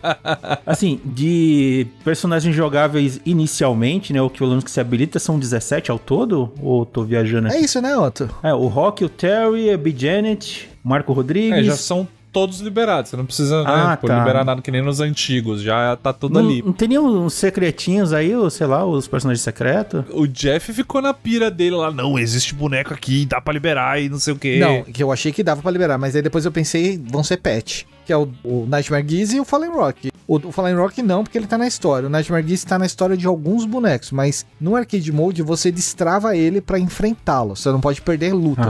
Quando você for jogar, você não pode pegar continue. Depois que você matar o último boneco da sua história, você vai ter o final, você vai assistir o crédito e depois você vai lutar com ele, com o Nightmare Geese. Aí vem ele como o chefe supremo do modo arcade level 5. Aí você mata ele, você ganha troféu e ganha um achievement lá de que encontrou o boneco. Que era igual nos outros Fatal Fury.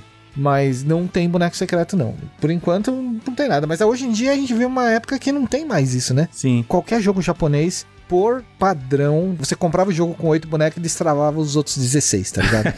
Era legal pra quem jogava em casa, mas era ruim pra torneio. Aí os jogos modernos, eles pensam em torneio, então eles meio que já liberam o cast no Versus inteiro, sim. pra jogar. E no caso hoje em dia também, dada a situação, é DLC, né? Qualquer boneco que venha. Hoje em dia o dinheiro come a alma das pessoas, né? Até então só a Chun-Li e o Ken, né? Tipo, de passe de temporada, né? É o Andy o primeiro, o Ken o segundo, a Chun-Li o terceiro, o Joe e o Mr. Big. São esses personagens que vão ser o primeiro passe de temporada. E um negócio que eu ia falar que eles oficializaram é a pronúncia de alguns nomes, que antigamente a gente achava que era um jeito e hoje em dia oficialmente é de outro. O próprio Caim, no passado ele era Ken, agora é Caim. O Marco Rodrigues, agora é Marco, antes era o Butch lá, que eu esqueci o nome dele, mas é horroroso. Era muito escroto. Tinha uma luta que era Butch versus Dong. Aí era foda, né? É complicado. Nossa, só agora que eu entendi.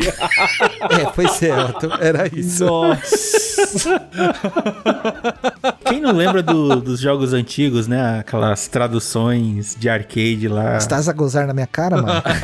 Esse eu conheço, Esse era do KOF, cara. Pois é, mano. É a tradução português de Portugal. Mas aí, a Jenny é Jenny. Na gringa os caras chamam ela de Bijené. No jogo é Bijene. Eu vou chamar de Bijene pro resto da minha vida, porque Bijene não cola, não desce. E o Billy é Billy Khan, não é Kane. Não é mais o Billy Bengala, poxa.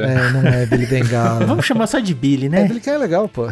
O Billy tá estileira. Desses bonecos iniciais, eu acho que tirando o Salvatore e o Cristiano Ronaldo, tem mais algum top tier aí? Eu, por exemplo, eu vi o Jeff comentando comigo que tava jogando com um grappler do jogo aí. Ele é bom? O Griffon Mask não é bom. Ele é divertido, mas ele não é forte não. É difícil de jogar. Outra pergunta aqui. O sistema de dano é tudo padronizado pros bonecos e é questão de combo? Ou tem o lance que nem no Street que tem boneco que tem mais resistência pelo tamanho, mais força, mais lento? Não. Causa menos dano, essas coisas? Tem variação? Todo mundo bate em mim e me dá um dano absurdo. Eu não sei se os bonecos têm mais vida, ô Gil, precisa dar uma olhada lá, eu não tenho certeza não. Mas tem dano de combo variado. Tem escala. Exatamente. Quanto mais você vai batendo, mais dano vai diminuindo, né? Qualquer botão forte no jogo é forte. Tipo, mesmo da Rotaro...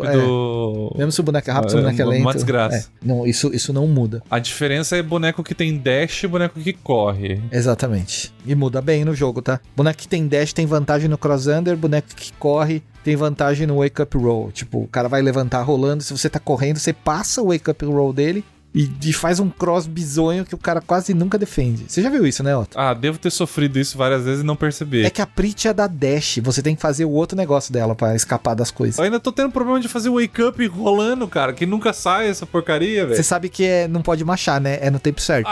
Eu fico segurando. Não, que segurando? Caiu, quando relou no chão, você aperta pra frente, pra trás... ou só os dois botões. Eu normalmente faço A e B, porque do King of Fighters é A e B, né, pra cair. Porque pra rolar é A e B, quando você cai e quer rolar no chão, no momento que você rolar no chão, A e B. Mas só 2 botões, não precisa necessariamente 2 socos ou 2 chutes. Pode fazer 2 socos, 2 chutes. Pode fazer qualquer 2 botões. Ah, entendi. O ideal é que seja o soco fraco e o chute fraco. Tá. Tecnicamente, porque isso não é obrigado nesse jogo. Mas é o estilo KOF. Quando você fizer, vai dar um delay.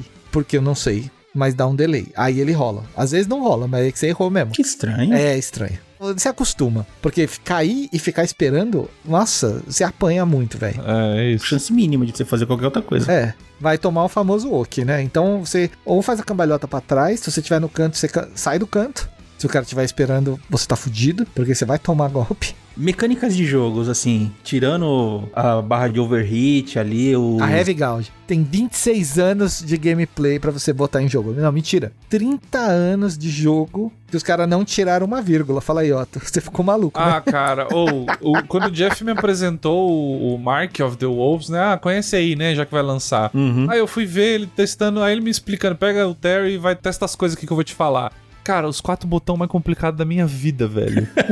Cara, assim, é um esforço homérico pra soltar um combo minimamente decente, cara. É verdade. E não mudou. Continua assim nesse Exatamente. aí, cara. O que é legal. Agora são 5 botões que ajuda, mas ainda assim exige um esforço. É verdade, o botão de Heavy é um botão extra aí.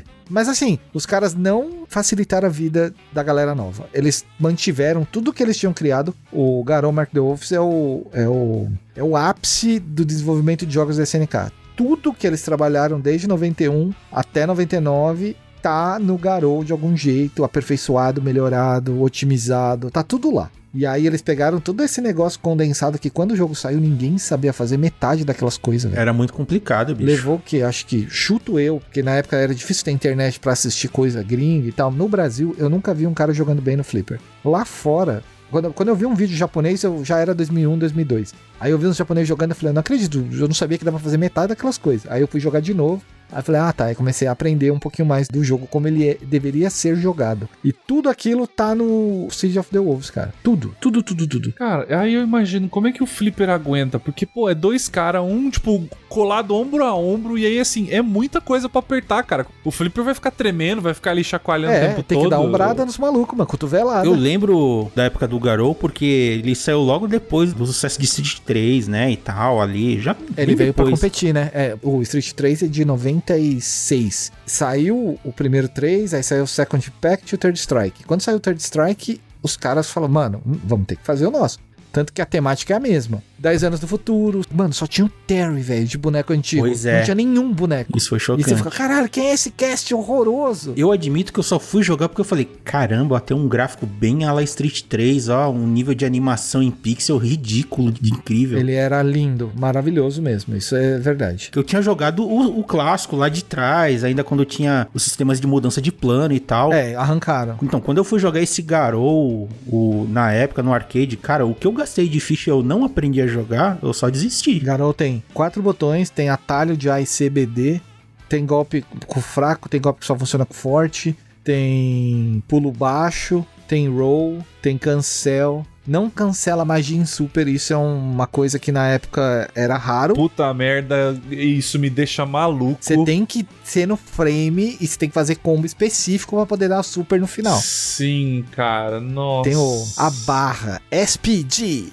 que essa barra também é uma barra tática que você tem que escolher onde você vai colocar ela. É uma barra em cima da sua barra. Você escolhe em qual momento do jogo ela aciona, se é no começo, no meio ou no final da sua vida. Pra que ela serve? Ela serve pra liberar um estilo de golpe chamado Heavy Blow. Faz parte das mecânicas novas, que é um... equivalente ao Drive Impact do Street 6. Exatamente, um Drive Impact. Um golpe que é defensável, porém tem armor infinito. Só perde pra agarrão e pra super. Se você der qualquer outro golpe... O próprio SPG também, né? O próprio Heavy Blow atingido depois, porque aí contesta, né? Se você acionou primeiro, se o cara contestar com o dele, ele ganha. Consegue punir ainda. Uma vez que essa barra tá ativa, você ganha reforço de life, você toma um pouquinho menos de dano, mas é muito pouco, antigamente era mais. Você, quando dá o Just Defend, você recupera um pouco mais de vida, porque normalmente você recupera vida quando você dá isso, mas é uma migalhinha, eles mudaram esse sistema. É muito abusivo no Garou original, as lutas não acabavam nunca, era pior que a Não, eu enfrentei uns Tizoc que seriam imortal, tá? Só tinha isso daí. Mas é que o Tizoc precisa disso, né? Porque ele precisa dar o Just pra ganhar o frame e dar o pilão. Porque aí o boneco fica forte pra caralho. Eu sei, eu aprendi da pior maneira possível. Uma duvidinha rápida aqui de quem ainda não jogou essa versão final do jogo, né? Qual que é o negócio de esquema de controle estilo arcade e controle estilo prático? Você jogou, Otto? Com o Smart? Assim, no Garou é uma bosta. Eu também achei. Pelo simples fato de que, aí comparando direto com o Street Fighter, que na minha visão foi ele que começou a implementar mais isso, né? Ele foi. Facilitador de input. Uhum. Apesar de você jogar no moderno, no Street, alguns bonecos você perde alguns botões. Uhum. Mas tudo do jogo em questões de mecânicas, ainda você consegue usar normalmente. Agora, já no City of the Wolves, ele tira a mecânica que até onde a minha compreensão, é o mais essencial no jogo, que é a finta. E é o break, né? Finta, break. A finta e o break, ela tira os dois. Isso. Ele corta a possibilidade de você fazer isso manualmente? Exato. Você agora, tipo, você vai fazer os combinhos, você consegue apertar botão, fazer os combos, soltar ali o tudo mais. Só que assim, você só vai fazer a coisa mais simples no jogo. Você não vai poder, tipo, você perde 70% de mix-up que você poderia fazer. Nossa, cara. Porque não existe tanto o feint, que é você, né, tipo, dar a finta ali pra ganhar frame, encaixar combo, ou até mesmo o break, que aí serve pra complementar combo, encaixar mais magia e tudo mais. Então, assim, você perde essas duas mecânicas só por jogar mais facilitado. E aí eu acho isso uma bosta. A Heavy Gauge, né, que é a barra de Heavy lá, a mecânica nova, ela te dá acesso ao Heavy Blow, defesa e o que eles chamam de Heavy Arts, que são o Heavy Excel. O Heavy Excel é um negócio que você pode dar golpe X nesse jogo, porque antigamente não podia, agora você pode usar. E aí o golpe X é magia com 2 botões, por exemplo. E aí se você der magia com 2 botões, você pode combar todas as magias do seu boneco num combo único, assim. É só fazer em sequência as magias. E ela vai fazendo. É quase um custom combo, praticamente. É, mas você não repete magia, você não pode repetir. Não pode dar 2 EX Power Wave, por exemplo, porque não vai dar. Você pode dar um Power Wave, um Burn Knuckle, um Crack Shoot e um Power Dunk. Você pode dar os 4 no mesmo combo, e aí o Power Dunk no final vai fazer o boneco quicar, e aí você pode dar especial, você pode começar um segundo momento do combo. Você cria um string ali pra você poder finalizar ou emendar um outro combo mais... Isso, ele vai escalonando, óbvio. Mas, e o break, você pode também adicionar um mix-up dependendo do quanto tá o seu heavy gauge, né, pra queimar tanto. É, porque o break não consome... O break não consome absolutamente nada, nem o feint. E o break é uma mecânica muito boa, porque você lembra quando você dava o Shoryuken e o Focus Attack? Ele parava o golpe?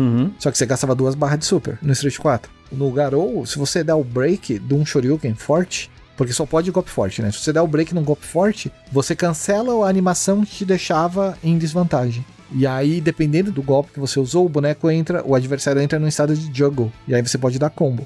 Alguns não, mas a maioria deles entra, porque é pra isso que serve o break, pra você botar o boneco num juggle e começar o seu combo, tipo... Cacetar ele. Aí você caceta ele com o que você tiver ali, mano. Se você fizer na ordem certa, dá pra dar uns 3 break no meio do combo, dá pra fazer. 4 eu acho que não dá, só se você resetar. Eu consigo 2 com a Preacher por enquanto. E assim, olhe lá... Você usa 2 de Horus ou você usa o outro break dela? 2 de Horus, que aí, tipo, eu passo o combo, aí eu dou a joelhada normal, aí depois eu dou a joelhada EX, e aí eu termino com o Redemoinho e faço super. O que você pode fazer com a Preacher é, se você deu aqueles golpes de soco, aí você dá o parafuso pra trás lá, que ela dá aquela giratória, aí você dá o Shoryuken EX, pá, break. Aí o boneco vai quicar. Aí você pode começar de novo o comando de soco, ou você pode dar uma magia forte, sem EX, uma magia forte. Só que você dá essa magia forte com break. Aí o boneco vai tomar um hit e vai quicar de novo. Aí você dá o Shoryuken EX. Aí o EX você pode subir. Mas você já não deu o EX antes? Então você dá o normal. Se você deu o EX antes, você dá o normal agora. Entendi.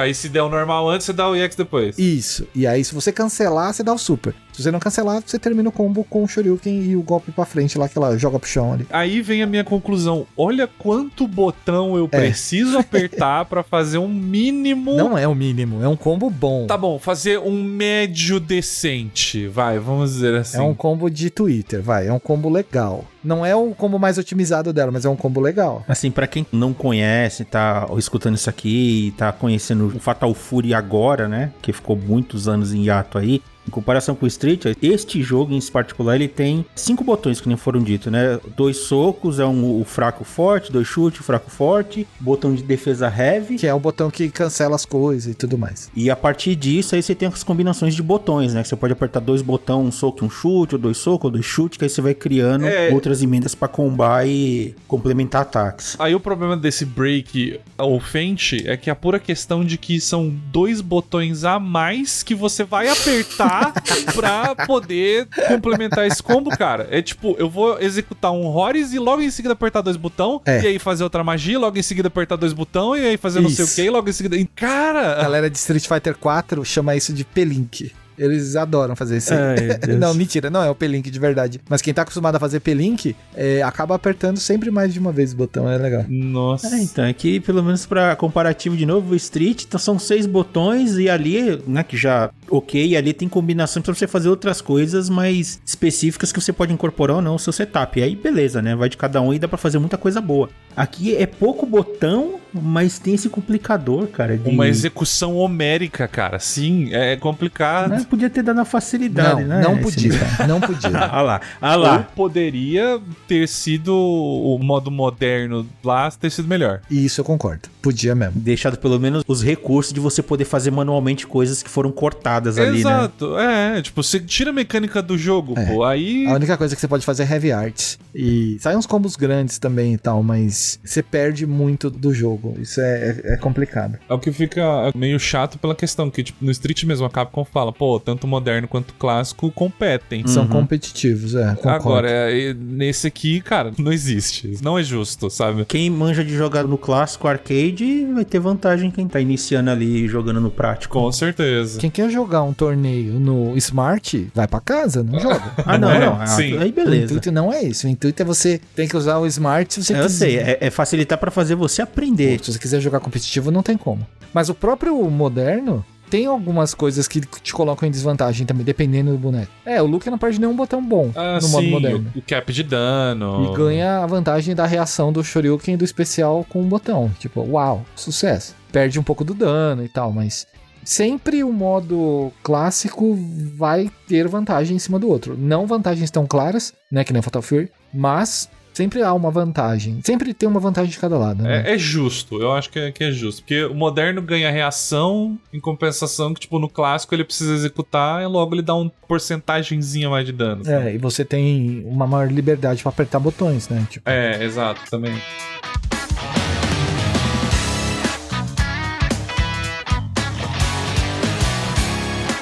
Voltando a falar de bonecos aqui, vocês testaram todos, acredito. O Jeff, acho que jogou um pouquinho cada um, pelo menos, né? Já que fez tudo. O Jeff, sim, eu joguei com poucos, assim, acho que uns 3, 4.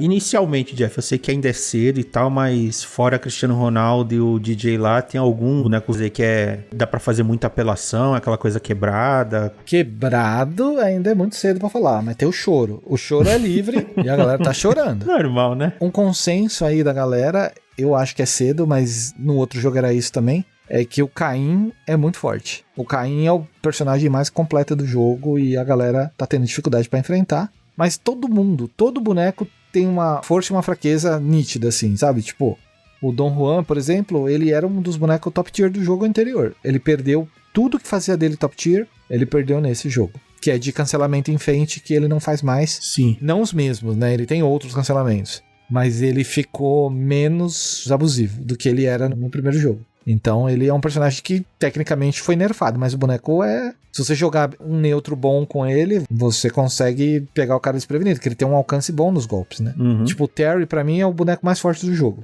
porque ele é um gorilão, né? Aquele famoso gorila, bate pesado, todo combo é 60%, 50%... com metade das barras. Ele tem bons recursos defensivos, né? Pra reagir, antiaéreo, ataque médio. O power dunk dele é bem forte. Se você conseguir punir uma voadora com power dunk forte, você ganha um combo inteiro. Se você fizer direitinho, você ganha um combo de 50%. Então eu acho que isso caracteriza um pouco de força e tranquilidade ali pro cara executar, porque não é tão difícil fazer isso. O Rock é um boneco que tá muito legal. A Rotaro parece que é a boneca mais forte do jogo. Todo mundo tá falando. Eu não jogo com a Rotaro, não sei te dizer. Mas ela é forte mesmo, sempre foi, né? Eu só posso dizer tanto que eu apanhei por cada um aí, mas vai continuando. O Gato, ele não é tão forte quanto na Garou original. Cara, na Garou clássica, ele era um dos grandes deuses do estrago ali. O cara sabendo jogar, cara. Ele era forte, e ele não tá fraco, mas ele não tá tão destrutivo que nem ele era antes. Uhum. Mas tá um boneco legal. Tipo, eu gostei bastante dele. A Jenny tá legal. O Hokutomaru eu achei que ficou melhor. Eu não jogava com ele, agora eu gostei. O Kevin tá forte igual, mas ele não tem mais o infinito de carregar a vida, né? De carregar super. Uhum. Porque ele tinha um negócio lá que chamavam de rotor, que você cancelava um... O boneco tem um golpe que se você der o golpe e segurar o botão, ele carrega o golpe. Aí se você apertar o chute, ele cancela o golpe. Os caras misturavam isso com o Fente. Pra encher a barra. E aí ele enchia a barra com 3 repetições, a barra enchia num nível que você... Daí o boneco era destruidor, velho. Vacilar, se o cara não botasse pressão, o maluco ia ter barra infinita ali pra queimar. Mesmo botando pressão. O cara te derrubava e enchia a barra, mano. Era ridículo. O Kevin era muito quebrado, muito quebrado. Hoje ele só tá forte. A galera que não tá acostumada com ele tá chorando, porque ele causa muito dano. Tem que nerfar. Você tem que nerfar nada, cala a boca. A galera tem que acostumar com os mix-up dos bonecos ainda, tem que né? nerfar esses noia, cara. Não, na moral, cara. Na moral, cara. De verdade, tô ficando com trauma na ranqueada, velho. Tô vivendo... É o sangue cofeiro brasileiro. Né? Nossa, tô sentindo, e muito forte, cara. Eu vou até trazer o que a gente tinha comentado fora da gravação, que era tipo, cara, as ranqueadas tá injusta, velho. No que aparece, na hora que você vai começar as ranqueadas, tudo que o jogo te fala, tipo, pergunta qual que é o seu nível aí de jogos de luta? O nível é baseado em como você mata o modo arcade, né? Exato. E aí tem lá, né? Tipo, o iniciante, mediano, intermediário, não sei o que, e o fodelão. Aí eu, tipo, considerando jogos de luta em geral, eu me sinto um intermédio. Engano meu, porque aí eu tô caindo nas ranqueadas com os caras que, tipo, tá lá ainda lá, iniciante, beginner... O cara parece que já é campeão mundial do jogo, assim, entendeu? É Smurf disfarçado, vai. Então não é, porque Smurf é quando você tem 1 ano de jogo, pelo menos, né, velho? O que acontece aí, e isso eu tava vendo na live de um maluco que joga, né? Uhum. Ele joga bastante coisa da SNK, jogava KOF 15, Samurai, é veterano, assim, joga bem. E aí ele viu, quando você entra pra começar a ranqueada, o jogo te pergunta qual nível você se considera. Não é o Street que te coloca num teste pra você lutar 10 vezes e a partir das 10 você ganha o seu nível, né? Isso é no Street. Em alguns jogos também ele assim. Ele faz uma média, né? O que deveria ser faz padrão. Uma média, No Fatal Fury, ele te bota a pergunta, e aí, você é bom? Quão bom? Aí a galera tá sendo o quê? Muito humilde. Isso que tá engraçado. O cara vê essa opção, em vez dele colocar eu sou avançado, eu joguei todos o Garou, jogava o Garou antes, jogava torneio e tal. Aí tá lá avançado, é onde ele devia ir. Aí ele fala, não vou roubar. Vou começar desde o começo, vou do começo até o final, vou ganhar meus pontinhos. Mas aí já tá errado, entendeu? Sabe por que tá errado? Porque aí a humildade não conta, porque o jogo te coloca essa pergunta pra você exatamente desvencilhar da galera nova. Mas você, humildão, quer ganhar todos os seus pontos? Seu arrombado. Com suor, né?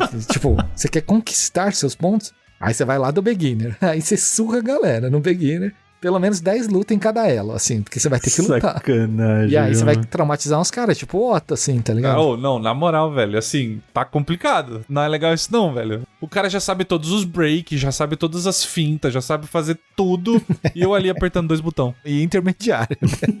Né, mas aí assim, aí é aquele negócio, né, tipo, é basicamente o ambiente tá me moldando, porque eu preciso ficar melhor, né? Exato. Em busca do mais forte, outro sempre. Tô na luta, mas, caralho, cara. Isso é difícil mesmo. A tal da habilidade de legado, a Legacy Skill lá, todo mundo fala, né? Se você joga Street 2, você acumula, né? Você, experiência adquirida, pô, O Garou, primeiro, se você jogou muito ele, quando você chegar nesse novo, você vai saber jogar já. Isso é fato. E aí, se você colocar que você é iniciante, aí você tá errado. Porque você vai prejudicar os amiguinhos que são iniciantes de verdade, entendeu? Eu há de concordar com o outro, né? Vai ter os humildão arrombados aí, né? Nossa, total. Daqui a pouco você vai tá bem já de novo, Otto. Vai lutar com os caras certos. Amém. Aqui pra gente finalizar, pelo menos essa parte, depois a gente volta falando mais do online, de repercussão, da evolução da coisa, né, como é que tá. No geral, assim, pra jogo lançado, na parte offline ele foi de boa e os combates locais, assim, versus locais, funcionou de boa pra vocês? Não tive problema não. O jogo veio com conteúdo pra single player, veio cheio de conteúdo single player. não é o conteúdo que talvez algumas pessoas estivessem procurando ou estivessem esperando, mas Exato. é um single player robusto. Tem coisa pra fazer, né? Tem. E a única reclamação que eu tenho é do menu. Todos os menus. O menu tem um delay, né? Sim, o menu de lobby é porco. É difícil de mexer. É que o menu de lobby é igual do KOF 14. É chato de mexer. Então, cara, você abre planilha. UI e UX são inexistentes nesse jogo. Trocar boneco é uma tortura. Tô torcendo pra que role uns bons patches aí pra, né, refinar a coisa. Os patches estão acontecendo. Os caras estão tirando os bugs, né? Porque o jogo veio com alguns infinitos e os caras acho que já corrigiram os 3 infinitos iniciais, mas eu não sei se o bug do Alt Tab do PC ainda tá funcionando. Mas é outro jeito de ser arrombado no jogo, olha só. Se você tá jogando uma batalha online com alguém e aperta Alt Tab, o jogo trava. E aí ele trava pro outro cara também. Então é como se fosse um lag switch. Aí você usa o Alt Tab pra travar o combo do cara e você escapa do combo e você começa a jogar. Que sacanagem, mano. Tá rolando isso. Mas aí é gente que usa PC, né? Ele tá falando só pra me provocar, ele tá falando isso daí. É do Otto. Como se eu precisasse fazer um negócio desse, sendo que eu mais apanho do que qualquer outra coisa. Esse é o plano, Otto. Se o cara tá te irritando, Alt Tab. Não, se for algum iniciante que estiver me cacetando, eu vou fazer Alt isso. Alt Tab não dá remete, é isso. Ai, meu Deus do céu.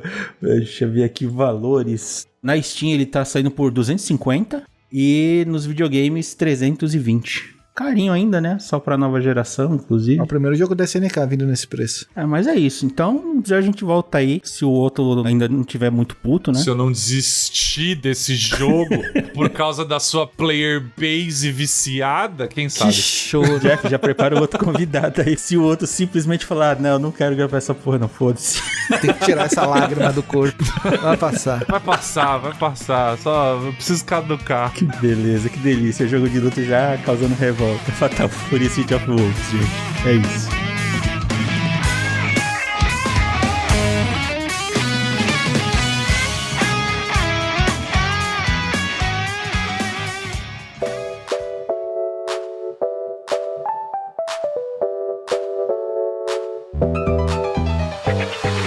E agradecendo a todo mundo que escutou este episódio até o finalzinho e também, né, agradecer aos participantes e deixem suas redes sociais onde as pessoas podem encontrar você, Matheus Farina. Muitíssimo obrigado pela companhia. Vocês podem me encontrar no Blue Sky, mateusfarina.bluesky. É aquela handle maluca deles. E você, Eliezer?